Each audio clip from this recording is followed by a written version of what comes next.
நபிகளாருடைய நல்லடக்கம் 2 நாட்கள் வரை தாமதமானது. எதனால என்று தெரியுங்களா? பொதுவாக நம்ம மார்க்கத்தில கேள்விப்பட்டிருப்போம். ஒரு நல்ல மனிதர் இறந்து விட்டால், உடனடியாக அவரை வந்து அடக்கம் செய்ய வேண்டும். அதுதான் சுன்னாவுக்கு நெருக்கமானது. ஸோ வந்து நபி ஸல்லல்லாஹு அலைஹி வஸல்லம் அவங்களுடைய உடல் அடக்கம் வந்து திங்கட்கிழமையில மறைவடைந்ததும், உடனே நடைபெறல. சுமார் 2 நாட்கள் வரை தாமதமாச்சு. இதற்கான முக்கிய காரணங்கள் என்னன்னு சொல்லி பார்த்தீங்கன்னா, கலீஃபாவை தேர்வு செய்வதுடைய முக்கியத்துவம்.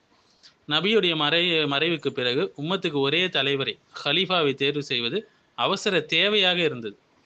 முஸ்லிமுடைய ஒற்றுமை அவ்வளவு முக்கியமான ஒரு விஷயமாக இருந்தது. முஸ்லிம்கள் மத்தியில ஃபித்னாக்கள், குழப்பங்கள் வெடித்து விடக்கூடாது என்பதற்காக, கலீஃபாவை தேர்ந்தெடுப்பதில அவர்கள் ரொம்பவே வந்து மும்முரமாக இருந்தார்கள்.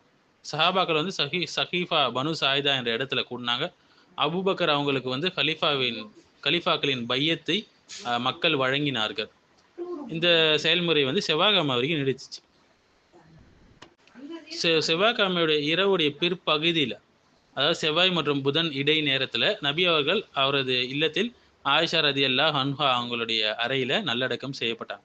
ஸோ இந்த தாமதம் எதனால என்றால், உம்மத்துடைய தலைவர் இல்லாமல் குழப்பம் ஏற்படாதிருப்பதற்காக செய்யப்பட்ட ஒரு முக்கிய சமுதாய நடவடிக்கை என்ற நோக்கத்தோடு மேற்கொள்ளப்பட்ட ஒரு விஷயம் தான் இந்த விஷயம். ஸோ அந்த அளவுக்கு முக்கியம் ஒரு ஹலீஃபாவை தேர்ந்தெடுப்பது முஸ்லிம்கள் மத்தியில.